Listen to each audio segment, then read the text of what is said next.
Hello students. तो आज के इस वीडियो में आपका स्वागत है।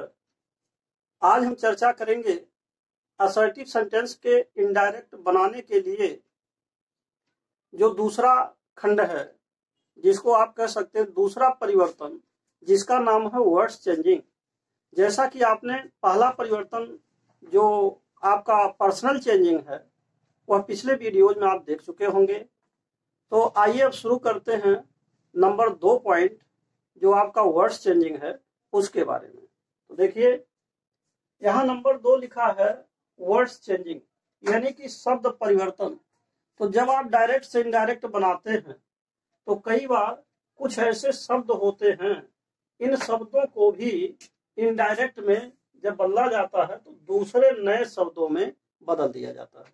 जैसे मान लीजिए यहाँ लिखा है दिस, तो दिस का हम दैट बदलते हैं, नाउ का देन बदलते हैं, दीज का दोज होता है, हेयर का देयर होता है, एगो का बिफोर होता है, स्टरडे का द प्रीवियस डे होता है, टुमारो का द नेक्स्ट डे होता है, टुडे का दैट डे होता है, टुनाइट का दैट नाइट होगा, लास्ट नाइट का द प्रीवियस नाइट होगा, 10 का सो होगा, नेक्स्ट का जो है नेक्स्ट वीक लिखा है, या डे या मंथ आ जाए, ईयर आ जाए तो इसको नेक्स्ट को द फॉलोइंग में हम बदल सकते हैं, फॉलोइंग वीक हो जाएगा, मंथ हो जाएगा, ईयर हो जाएगा। इसी प्रकार कम अगर आता है तो कम को गो में बदलते हैं। तो बेसिकली जब भी आप डायरेक्ट से इनडायरेक्ट बदलेंगे तो अगर इनमें से कोई भी वर्ड्स आपको दिखाई देते हैं तो सामान्यतः इनको इस दूसरे नए शब्दों में बदल दिया जाता है। तो आइए अब देखते हैं इससे संबंधित कुछ उदाहरण। जैसे मान लीजिए पहला एग्जाम्पल इसमें आपका है कि जैसे लिखा he said I am here, तो यहाँ जो हेयर आ रहा है ये आपका जो है ऐसा शब्द है जिसको आप बदलते हैं देयर में। तो हेयर को देखिए यहाँ पर देयर में बदल दिया गया। यह एक ऐसा शब्द है, जैसे हेयर यहाँ लिखा है, हेयर को आप देयर में बदलते हैं तो हेयर माने यहाँ और इसको देयर माने वहां, तो इसमें चेंज हो जाएगा। तो जैसे आई एम हेयर लिखा है तो ही सेड दैट हो जाएगा, आई को आप बदल देंगे ही के अनुसार और वाज देयर हो जाएगा। तो ये जो है आप देख रहे हैं कि आई का परिवर्तन ही के अनुसार हुआ है, ये पहला जो आपने पर्सनल चेंजिंग पढ़ा था उसके अनुसार है, और यहाँ हेयर का दूसरा देर बदल दिया गया। यानी कि नंबर 2 पॉइंट अब शब्द परिवर्तन जो आपका चल रहा है वर्ड्स चेंजिंग, उसके अनुसार अब हमारा फोकस शब्दों पर होना है। तो देखिए नंबर 2 एग्जाम्पल अगर देखा जाए तो ही सेड लिखा है आई शैल प्ले टुडे, तो यहाँ आपका टुडे आ रहा है, टुडे को आप देख रहे हैं दैट डे में बदल दिया गया है। इसी प्रकार उदाहरण नंबर 3 में अगर देखिए लिखा he said my friend came yesterday, तो यहाँ माई फ्रेंड केम एस्टरडे, तो अगर आप देखिए केम भी आया है और एस्टरडे भी आया है, तो केम ये पास्ट इंडेफिनिट टेंस कम का सेकंड फॉर्म है, तो कम को आप जब गो में बदलते हैं तो निश्चित बात है। अब एक चीज और देखिए कि केम पास्ट इंडेफिनिट में ये आया है, तो जब ये पास्ट इंडेफिनिट को इनडायरेक्ट में जब हम बदलते हैं तो ये पास्ट के परफेक्ट टेंस में हो जाता है, इसलिए कम का थर्ड फॉर्म यानी पास्ट परफेक्ट टेंस में हैड प्लस थर्ड फॉर्म आते हैं। तो यहाँ आप देख रहे हैं कि केम के स्थान पर हैड गान हो गया है, और हैड गान के साथ साथ एस्टरडे जो आया है इसको द प्रीवियस डे में बदला जाता है, और जैसा कि यहाँ पर देखिए आपका एस्टरडे द प्रीवियस डे लिखा हुआ है। तो इस तरीके से केम और एस्टरडे यहाँ कम को गो में बदलते हैं तो गो का थर्ड फॉर्म यहाँ गान होगा। तो इस तरीके से आपका केम और एस्टरडे यहाँ दो शब्द आ रहे हैं और दोनों को यहाँ बदल दिया गया। तो यहाँ ये आपका शब्द बदल गया। नंबर 3 एग्जाम्पल था। अब उदाहरण नंबर 4 देखिए, चौथे में ही सेड लिखा है he would not go to school tomorrow, तो यहाँ आप देख रहे हैं कि टुमारो आया हुआ है, तो टुमारो को हम बदलते हैं किसमें, अब टुमारो को द नेक्स्ट डे बदलते हैं, तो यहाँ पर देखिए लिखा हुआ द नेक्स्ट डे। तो इस तरीके से आपने देखा कि वर्ड चेंजिंग में जितने भी शब्द इसमें आ रहे हैं, जो कॉलम ए लिखा हुआ यानी पहला जो लिस्ट पहला कॉलम है, तो इस पहले कॉलम के अनुसार जितने भी शब्द इसमें दिखाई दे रहे हैं, अगर आप इनडायरेक्ट बदल रहे हैं तो आप इसको दूसरे कॉलम में बदल देंगे। एक बात और समझना है कि कभी भी ऐसा भूल मत करिएगा कि अगर दूसरे कॉलम का कोई शब्द दिया तो लाओ पहले में बदल दें, ऐसी गलती मत करिएगा। तो नियम तो है ये है कि इन शब्दों को डायरेक्ट से इनडायरेक्ट जब भी बदलेंगे, अगर ये शब्द दिखाई देते हैं तो आप इनको क्रमशः इस दूसरे नए शब्दों में बदल देंगे। अब इसके बावजूद भी कुछ पॉइंट्स इसमें और भी हैं कि अगर ये सब शब्द आते भी हैं तो जबकि नियमतः इसको बदलना चाहिए लेकिन फिर भी वो नहीं बदलता है, तो उसके कुछ कंडीशन एंड टर्म्स हैं। तो आइए अब देखते हैं कि वे कौन से ऐसे शब्द हैं और उनके क्या कंडीशन टर्म्स हैं जो कि उन शब्दों को जबकि नियम है कि इस कॉलम से इस कॉलम में बदलना चाहिए और फिर भी वो नहीं बदलता। तो आइए अब हम उनके बारे में कुछ चर्चा करेंगे।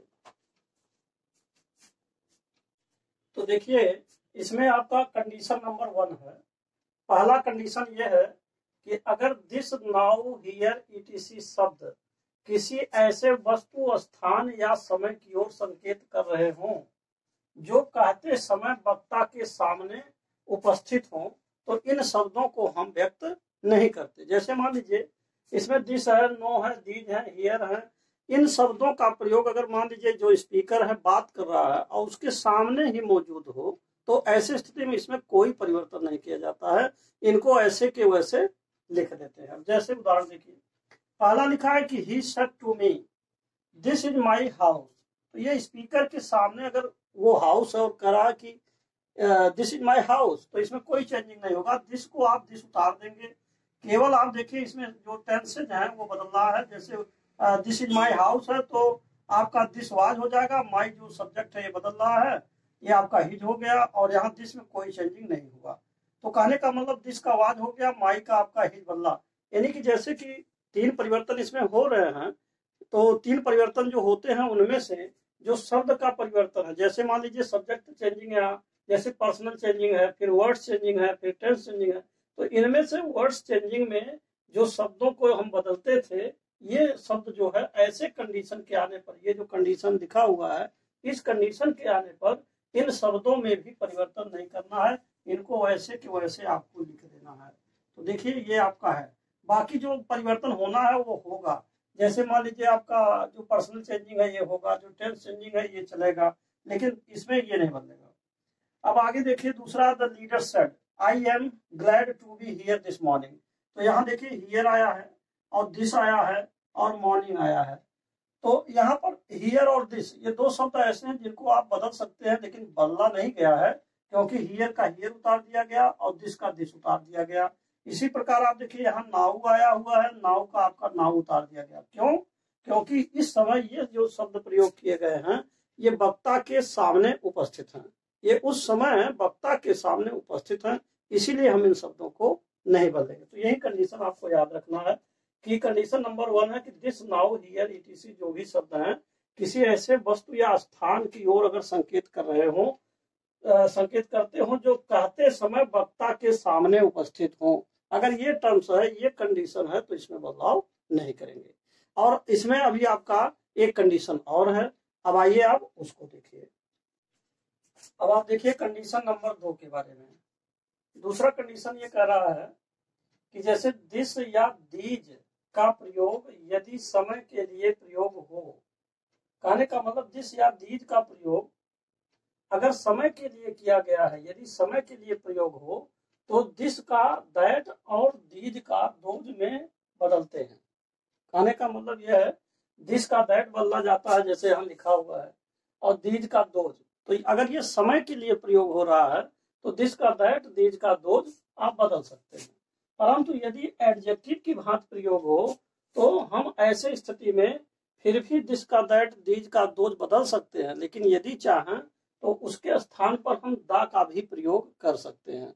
अब जैसे उदाहरण देखिए, पहला लिखा है she said I am going for a picnic this week. तो यहाँ दिस आया है तो इस दिस को हमने दैट में बदल दिया, क्योंकि दिस का दैट बदला जाता है। दूसरी बात है he said I have bought this umbrella from Nainital. तो अब एक चीज ये देखिए कि यहाँ दिस का दैट कैसे बदला गया, क्यों बदला गया? क्योंकि दिस या दीज का प्रयोग यदि समय के लिए हो, तो देखिए कहा जा रहा है कि शी सेड, उसने कहा I am going for picnic this week, मैं इस सप्ताह पिकनिक जा रही हूँ। तो इसमें ये मतलब हुआ कि यहाँ पर जो है टाइम के बारे में बताया जा रहा है, टाइम के बारे में। तो देखिए अगर समय के लिए होगा, समय के लिए प्रयोग, तो दिस का दैट बदल दीजिए।